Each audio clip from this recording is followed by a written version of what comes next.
মেলার মধ্যে বাড়ি যদি এখানে হয় ঘোড়ার মাথা বাড়ি। আর এই লোকটা খুব খেলিয়া, মানে ও ঘোরাবেই ওখান দিয়ে, বলছে তুই একটু দাঁড়াও, বলে কি না আমি দাঁড়াবো না।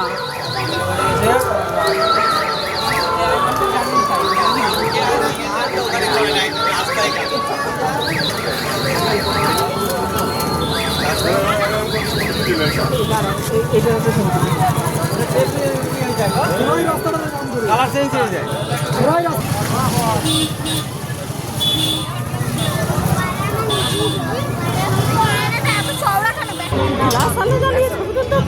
ভিডিও করছি